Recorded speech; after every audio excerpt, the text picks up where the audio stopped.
Welcome to SR7 TV news bulletin. ముందుగా headlines. Pakistan ని మట్టుబెట్టిన భారత్ దళాలు, కానీ ఇప్పుడు ఎవరూ రుజువు అడగడం లేదన్న ఉపరాష్ట్రపతి జగదీప్ ధన్కర్.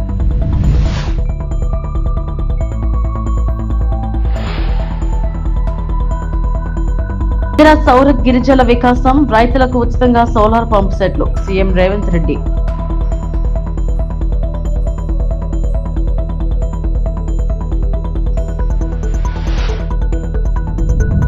ములుగు జిల్లాలో 20 మంది మావోయిస్టులు అరెస్ట్.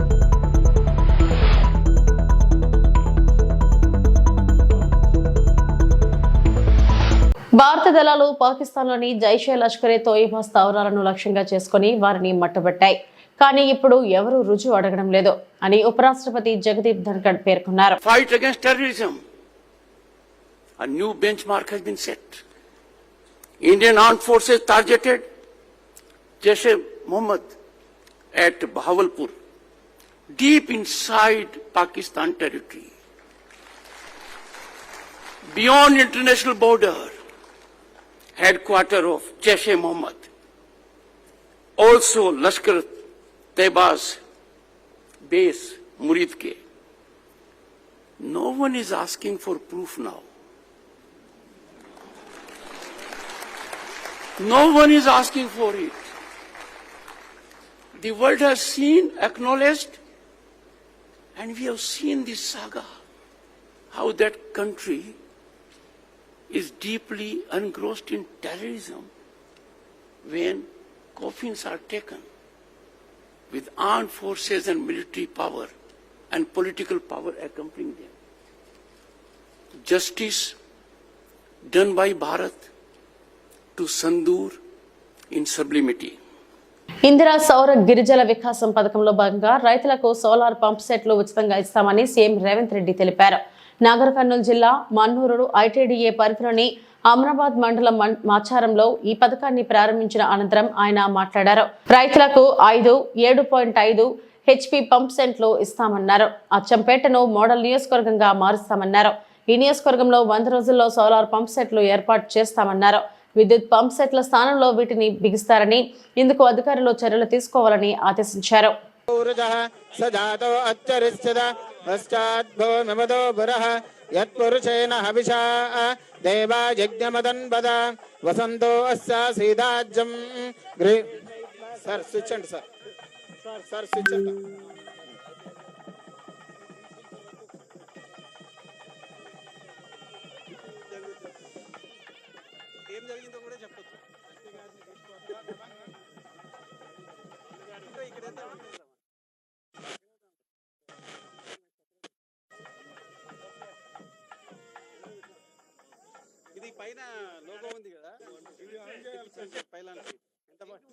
సోలారు ఎట్లా పెట్టుకోవాలా, పండ్ల తోటలు అందరం మనము ఒకటే పంట పండించేది, ఒడ్లో పత్తి పండించేది అయింది.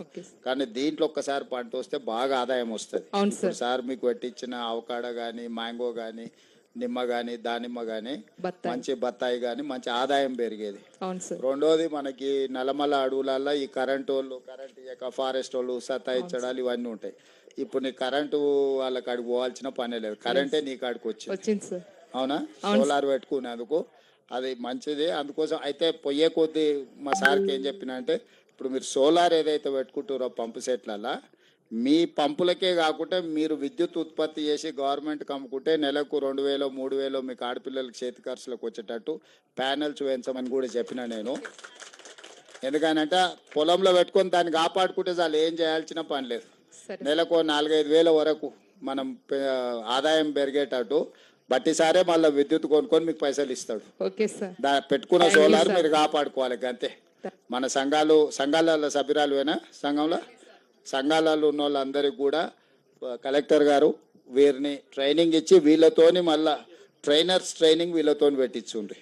దాంతో ఏమైందంటే వాళ్ళు ఇంకా జాగ్రత్తగా చెప్తారు. చదువుకున్న అమ్మాయిలు ఎవరైతే ఉన్నారో వీళ్ళకి కొంచెం ట్రైనింగ్ ఇచ్చి వీళ్ళని ఎంపవర్ చేసి లిటరేచర్ అంతా కూడా వీళ్ళకి ఇచ్చి, ఎక్కడెక్కడ మనకు గూడాలు ఉన్నాయి, ఈవెన్ ప్లెయిన్ ఏరియాల రైతులకు కూడా వీళ్ళతో ట్రైనింగ్ ఇప్పారు. ఎందుకంటే వాళ్ళ సంఘాలలో కూడా సభ్యులు, ఆ సంఘాల సభ్యులు అందరు కూడా అవగాహన కల్పిస్తే వాళ్ళ భూములలో కూడా పెట్టుకుంటారు. వాళ్ళకు ఒకటి వాళ్ళ భూమిలో సోలార్ పంప్ సెట్ పెట్టుకుంటే కరెంట్ వచ్చిందా పోయిందా ఈ పంచాయతీ ఉండదు. రెండోది ఆ సోలార్ వాళ్ళ వ్యవసాయానికి సరిపోగా మిగిలిన విద్యుత్ ఉత్పత్తి చేస్తే ప్రభుత్వమే కొనుక్కుంటుంది. ప్రభుత్వం కొనుక్కొని వాళ్ళకి నెల నెల పైసలు ఇచ్చే ఏర్పాటు చేపిద్దాం. అప్పుడు ఏమవుతుందంటే పిల్లల చదువులకు ఇంటి ఖర్చులకు ఇంకా ఇంటి ఆయన మీద ఆధారపడకుండా చక్కగా వాళ్ళ పేరు మీదనే ఖాతా తెరవాలి. బటన్ మహిళల పేరు మీదనే ఖాతా తెరిచి వాళ్ళ ఖాతాలకే పైసలు పోయేటట్టు చూడాలి. మళ్ళీ ఇంటి ఆయన చేతిలోకి పోతే బెల్ట్ షాప్కి పోతాయి. Okay sir. అంతేనా? Okay sir. అంతేకాదు మీకే ఖాతా తెరిపించి మీ ఖాతాలని వేసేటట్టు సోలార్ పంప్ సెట్లు పెట్టుకొని వ్యవసాయానికి బాగా మన అచ్చంపేట నియోజకవర్గంలో నా సొంతూరు ఇన్నే తెలుసు కదా. తెలుసు సార్. మా అక్కడ పోయి అవునా అదే అందుకే వచ్చినా కదా. అందుకే మన అచ్చంపేటలో డాక్టర్ గారు మొత్తం నీ కాన్స్టిట్యున్సీలో మొత్తం వ్యవసాయ పంప్ సెట్లు అన్ని కరెంటు తీసేసి సోలార్ పంప్ సెట్ పెట్టడానికి అన్ని ఇప్పిస్తా. తిరుమల శ్రీవారికి మైసూరు మహారాణి ప్రమోదాదేవి 2 భారీ వెండు అఖండాల దీపాలను సోమవారం విరాళంగా అందించారు. ఈ అఖండాలు గర్భగుడిలో వెలిగించే సాంప్రదాయ దీపాలు. సుమారు 300 సంవత్సరాల క్రితం అప్పటి మైసూరు మహారాజు ఇలాంటి దీపాలను ఆలయానికి విరాళంగా అందించినట్టు టీటీడీ రికార్డు స్పష్టం చేస్తున్నాయి. ఇప్పుడు మళ్ళీ మైసూరు రాజమాత వాటిని సమర్పించడం విశేషం. ఒక్కో వెండి అఖండం సుమారు 50 కిలోల బరువు ఉంటుంది. తిరుమలలోని రంగనాయకుల మండపంలో ఆమె ఈ భారీ వెండి అఖండాలను అందించారు. అనంతరం ఆలయం వెలుపల మహారాణి ప్రమోదాదేవి వడియార్ మీడియాతో మాట్లాడారు. Request that I would give it in place of that request was accepted. So I'm very happy that Venkateshwara gave me the strength and blessed me with that opportunity to continue the legacy of also help me follow the footsteps of my illustrious predecessors. I'm very happy today. I was just told that it would go into the Garbhagudi today only. I'll be very happy that that happens today. And I wish that Lord Venkateshwara's blessings be on everyone. And Desha Subiksha Shanti Samruddhi ella irli harvest. In the just we had Darshana of Sri Srinivasa Swami some 200 odd years ago. My revered forefather Mati Krishna Jodhia donated 2 silver lamps for their use in the sanctum there. Obviously, over 200 years, it had fallen into some disrepair. Hence, my mother, Dr. Pramodadevi Vadiyar, today renewed that donation by giving herself 2 more silver lamps to be used in the sanctum. All by the divine blessings of Srinivasa. In the presence of my mother today, we were able to have darshan of Sri Srinivasa Swami. May his blessings be upon everyone in this country. Operation Sindoor విజయాన్ని పురస్కరించుకుని భారత సాయుధ దళాల పట్ల పౌరుల కృతజ్ఞతా భావాన్ని వ్యక్తపరిచే రాజకీయేతర ఉద్యమంగా దేశవ్యాప్తంగా చేపట్టిన తిరంగ యాత్రలో భాగంగా తణుకులో ఆదివారం నిర్వహించిన తిరంగ యాత్ర ప్రజల్లో దేశభక్తి రగిల్చింది. జాతీయ జెండాలతో పాటు 400 అడుగుల పొడవు కలిగిన జాతీయ పతాకాన్ని చేత పట్టుకుని తణుకులో నిర్వహించిన తిరంగ యాత్రకు విశేష స్పందన లభించింది. తణుకు ఎమ్మెల్యే ఆర్మిలి రాధాకృష్ణ ఆధ్వర్యంలో చేపట్టిన ఈ కార్యక్రమంలో భాగంగా తిరంగ యాత్ర మున్సిపల్ కార్యాలయం నుంచి రాష్ట్రపతి రోడ్డు మీదుగా వెంకటేశ్వర థియేటర్ సెంటర్ వరకు సాగింది. భారత మాతకి జై, జై జవాన్, జై భారత్, వందే మాతరం అంటూ చేసిన నినాదాలతో తణుకు పట్టణం మారుమ్రోగిపోయింది. పట్టణంలోని ప్రధాని రోడ్ల వెంబడి జాతీయ జెండా చేత పట్టుకుని ఆయా పార్టీల నాయకులు, కార్యకర్తలు, వ్యాపారులు, వైద్యులు, విద్యార్థులు, యువత మధ్య నడుచుకుంటూ వెళ్లిన ఎమ్మెల్యే రాధాకృష్ణ ప్రజల్లో జాతీయ స్ఫూర్తిని నింపారు. ఈ సందర్భంగా ఏర్పాటు చేసిన కార్యక్రమంలో రిటైర్డ్ మిలిటరీ జవాన్లను ఎమ్మెల్యే రాధాకృష్ణ ఘనంగా సన్మానించారు. మన దేశం ఎదుగుదల జరిగినప్పటి నుంచి కూడా మన దేశ అభివృద్ధికి ఆటంకాలు కలిగించే విధంగా అనేక దేశాలు తన ప్రయత్నాలను నిరంతరం కూడా చేస్తూనే ఉన్నాయి. ముఖ్యంగా భారతదేశం మీదకి పాకిస్తాన్ ద్వారా ఉగ్రవాదాన్ని ప్రేరేపిస్తూ గత అనేక సంవత్సరాలుగా మనందరినీ కూడా ఇబ్బందులు పెడుతున్నటువంటి పరిస్థితి మనందరం కూడా చూసాం. ఈరోజు మరలా పాకిస్తాన్ అటువంటి కవింపు చర్యలకు పాల్పడుతూ మన దేశంలో ఏదైనా ఒక నీతి జరిగితే దాన్ని అడ్డుకునే విధంగా, మన దేశాన్ని అభివృద్ధిని అడ్డుకునే విధంగా ఈరోజు నిరంతరం కూడా ఉగ్రవాదాన్ని ప్రోత్సహిస్తూ ఏ విధమైనటువంటి దాడులకు పాల్పడిందో మనందరం కూడా చూసాం. ఈరోజు పహల్గామ్ దాడులకు సంబంధించి 26 మంది మీద విచక్షణ రహితంగా కాల్పులు జరిపి వారిని ఏ విధంగా చంపిందో మనందరం కూడా చూసాం. దీని వెనుక ఈరోజు పాకిస్తాన్ ఉగ్రవాద సంస్థలన్నీ కూడా ఏ విధంగా ఉన్నాయో మనందరం చూసాం. అటువంటి పరిస్థితుల్లో ఈరోజు మన దేశంలో ఏదైతే మన ఆడపడుచుల మన భారత మహిళల సింధూరాన్ని తుంచారో వారు, ఆ సింధూరు పేరుతో మన గౌరవ ప్రధానమంత్రి మోడీ గారు చేసినటువంటి ఈ ఉగ్రవాద లక్ష్యంగా ఉగ్రవాద నిర్మూలనకి ఏ విధంగా దాడులు చేశామో దానిలో పాల్గొన్నటువంటి భారత త్రివిధ దళాల సైన్యాధిపతులకు సైన్యాలకి అందరికీ కూడా మనందరి సంఘీభావం తెలియజేసుకుంటూ వారందరికీ కూడా ధన్యవాదాలు తెలియజేసుకుంటున్నాం. ఈరోజు మనందరం కూడా చూసాం. ఈరోజు ఈ దాడుల్లో అనేక మంది అమాయకుల ప్రాణాలని పట్టణ పెట్టుకునేటువంటి పరిస్థితి. అటువంటి దాడుల్ని ప్రతీకారం తీర్చుకునే విధంగా ఉగ్రవాదుల మూలాలన్నింటినీ కూడా కనుక్కొని వాటిని విధ్వంసం చేసే విధంగా ఈరోజు సింధూర్ ఆపరేషన్ ద్వారా మనం చేసినటువంటి ఏదైతే ఈ దాడులు ఉన్నాయో మన సైనిక దళం ఏంటనేది ఈ రోజు ప్రపంచానికి తెలుస్తుందని ఈ సందర్భంగా మనందరికీ కూడా గుర్తు చేస్తున్నాం. ఏపీలో రెడ్ బుక్ రాజ్యాంగం అమలు చేస్తూ కూటమి ప్రభుత్వం అరాచకాలకు తెగబడిందని మాజీ మంత్రి YSRCP political advisory committee member P Anil Kumar Yadav ఆగ్రహం వ్యక్తం చేశారు. నెల్లూరులోని పార్టీ జిల్లా కార్యాలయంలో ఆయన మీడియాతో మాట్లాడారు. సంక్షేమం లేదు, అభివృద్ధి లేదు. కేవలం ఈ రాష్ట్ర ప్రజలందరూ కూడా చూస్తా ఉన్నారు ఒక కక్షా రాజకీయాలు. ఎక్కడంటే అక్కడ నోరెత్తితే అరెస్టులు, ఏదో విధంగా ప్రతిపక్ష పార్టీ మీద కేసులు వేసో ఏదో రకంగా ఇబ్బంది గురి చేసేదో రాజకీయ కక్షలు ఇప్పుడు దాకా రాజకీయాల్లో చూసాం. కానీ మొట్టమొదటిసారి అధికారులను కూడా ఒక డీజీ ర్యాంక్ అధికారి, పోలీస్ అధికారి ని, మాజీ ఐఏఎస్ని, వీళ్ళందరినీ కూడా ఏదో రకంగా కేసుల్లో ఇరికిచ్చి ఒక కక్ష రాజకీయాలు మొట్టమొదటిసారి భారతదేశంలో ఎక్కడా లేని విధంగా ఈ రాష్ట్రంలో మనందరం కూడా కక్ష రాజకీయాలు చూస్తా ఉన్నాం. ఈరోజు పోలీసులు కానీ ఒక డీజీ ర్యాంక్ అధికారులు ఎవరైనా విచారణ చేపట్టాలన్నా కూడా రేపు ఇంకో ప్రభుత్వం వస్తే ఈ విధంగా కేసులు పెట్టచ్చు, ఈ విధంగా అధికారులు మనం భయభ్రాంతులు చేయొచ్చు, ఈ విధంగా అధికారులు మనం ఇది చేయొచ్చు అనే విధంగా హరాస్ చేయటం, ఐపీఎస్ ఐఏఎస్లు అనే తేడా లేకుండా ఈరోజు ఈ రాష్ట్రంలో మనందరం కూడా చూస్తా ఉన్నాం.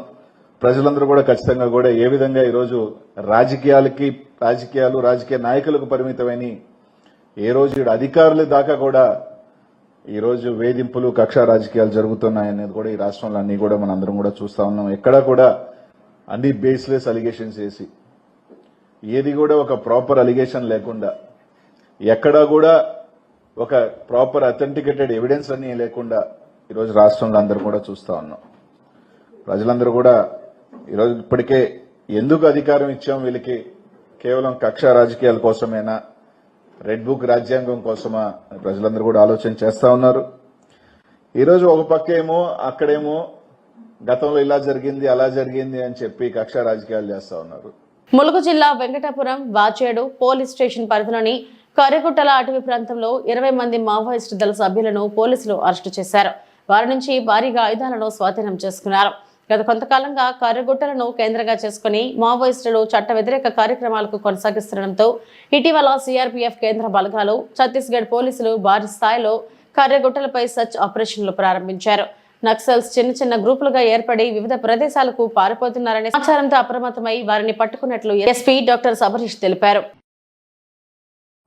In view of this ongoing operations,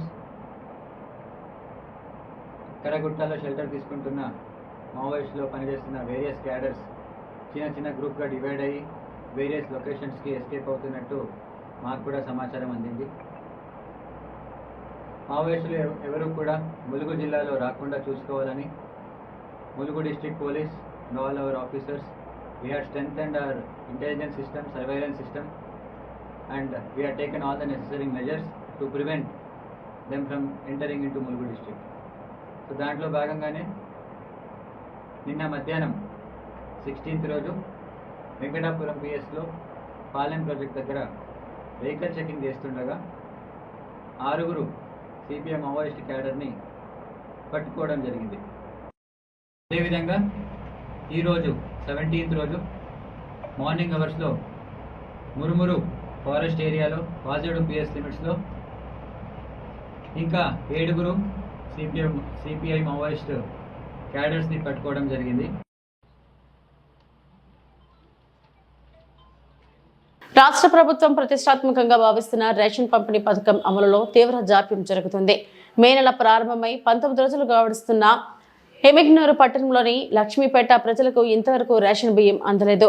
దీంతో నిరుపేదలు తీవ్ర ఇబ్బందులు ఎదుర్కొంటున్నారు. రోజువారీ కూలి పనులు చేసుకుని జీవించే కుటుంబాలు రేషన్ బియ్యం కోసం ఎదురుచూస్తున్నారు. ప్రభుత్వం సకాలంలో రేషన్ పంపిణీ చేయకపోవడంతో వారు ఆహారం కోసం తీవ్ర ఇబ్బందులు పడుతున్నారు. పని దొరికిన రోజు తింటాం, లేదంటే పస్తులుండాల్సిందే. రేషన్ బియ్యం వస్తే కాస్తంత ఆసరాగా ఉంటుందని ఎదురు చూస్తున్నాం. కానీ 19 రోజులు గడిచినా ఇంతవరకు రాలేదని మహిళలు ఆవేదన వ్యక్తం చేశారు. ఈ జాప్యంపై ప్రజలు తీవ్ర ఆగ్రహం వ్యక్తం చేస్తున్నారు. మా బియ్యం మాకు కావాలా, మాకు 19 తారీఖు అయ్యా, మాకు బియ్యమే రాలేదు, ఎదురు చూసుకుంటూ ఉండము.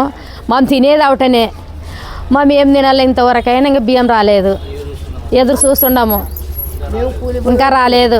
మేము పనికి పోయే వాళ్ళం, పనికి పోకుండా ఎదురు చూసుకుంటూ ఉండము. మరి సార్ బియ్యం వచ్చేటట్టు చేయండి మాకు. ఇది ఇంతలైన బియ్యమే వచ్చలేవు, 19 తారీఖు ఆయా. సార్ మా బియ్యం రావడం లేదు. 5 వాళ్ళు 19 తారీఖు ఇంతవరకు రాలేదు, ఎదురు చూస్తున్నాము. మాకు బియ్యం కొరకు మీరు పంపించండి చేసుకోగలుగుతున్నాము. ఎంఆర్ఓ సార్కి నమస్కారం, మాకు బియ్యం పంపించండి త్వరగా అని చెప్తున్నాము. మాకు ఈ నెల బియ్యము మా లైన్కి అందలేదు. ఈ రోజుకి 19వ తారీఖు కావస్తుంది. అయినా మాకు ఇంతవరకు మా లైన్కి బియ్యం ఆటో రాలేదు. మేము ఈరోజు రేపని చూస్తున్నాం, కానీ మాకు బియ్యం అందడం లేదు. కాబట్టి మాకు బియ్యం అందేలాగా చేయాలి. మా బియ్యం మాకు కావాలి. కాబట్టి మా ఏరియా వాళ్ళందరూ మేము వేడుకుంటున్నాం. అంబేద్కర్ కోనసీమ జిల్లాలోని పురాతనమైన పుణ్యక్షేత్రం స్వయంభూ శ్రీ విఘ్నేశ్వర స్వామివారి దేవస్థానం నిరంతరం భక్తులతో కిటకిటలాడుతూ ఉంటుంది. స్వామివారికి ప్రతిరోజు తెల్లవారుజాము నుండి నిత్య కైంకర్యాలు, అమృతాభిషేకం, ప్రత్యేక పూలతో పూలలంకరణ నిర్వహిస్తారు. ఒక్క నారికేళం సమర్పించినంతనే కోరిన కోరికలు తీర్చే స్వామి అయినవెల్లి శ్రీ విఘ్నేశ్వర స్వామి. సకల దేవతా గణములకు అధిపతి, విఘ్నాలను తొలగించే విఘ్నాధిపతి. అభిషేకాలు జరిపించుకొని నిర్విఘ్నాన్ని పొందుతారు. నిత్యం లక్ష్మీ గణపతి హోమం ఇక్కడ నిర్వహిస్తారు. చదువుల పండుగ ప్రతి సంవత్సరం విద్యార్థులకు 1,00,000 కలముల వితరణ ఉచితంగా నిర్వహించి ప్రసాదంగా అందజేస్తారు. అన్నప్రసాద, అక్షరాభ్యాసం, అన్నదాన కార్యక్రమాలను నిత్యం నిర్వహిస్తారు. అంతటి ప్రాచుర్యం కలిగిన శ్రీ విఘ్నేశ్వర స్వామి వారి ఆలయానికి కొత్తపేట వాస్తవ్యులు, పూర్వం ఆంధ్రప్రదేశ్ రాష్ట్ర తొలినాళ్లలో కొత్తపేట నియోజకవర్గం శాసనసభ్యులు మంతెన సుబ్బరాజు, వంశవారసులు వెంకట కృష్ణరాజు, దుర్గావతి దంపతులు, వారి కుమారులు వెంకట సూర్య సుబ్బరాజు, శ్వేత దంపతులు శ్రీ విఘ్నేశ్వర స్వామి వారికి 30 లక్షల రూపాయల విలువ కలిగిన 369 గ్రాముల సటారి సమర్పించారు. అర్చక స్వాములు పాదుక సంప్రోక్షణ కార్యక్రమాన్ని నిర్వహించారు. కార్యనిర్వహణాధికారి సహాయ కమిషనర్ ముదునీర్ సత్యనారాయణ రాజు శేష వస్త్రములతో సత్కరించి స్వామివారి చిత్రపటాన్ని అందించారు.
ఇప్పుడు దీపారాధన ఉంటే వెలిగించండి. దీపారాధన ఉంటే వెలిగించండి.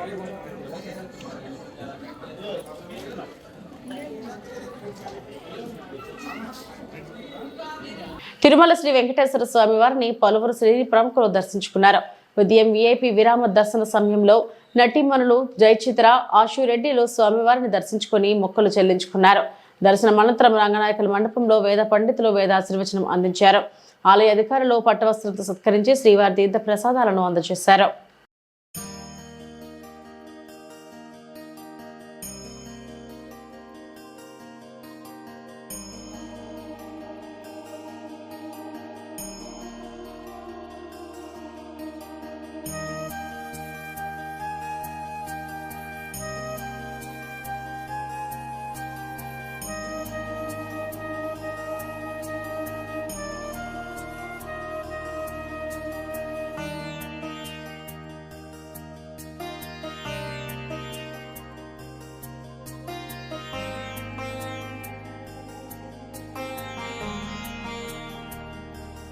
ఇవి ఇప్పటివరకు నా బులెటిన్ అప్డేట్స్. నమస్తే.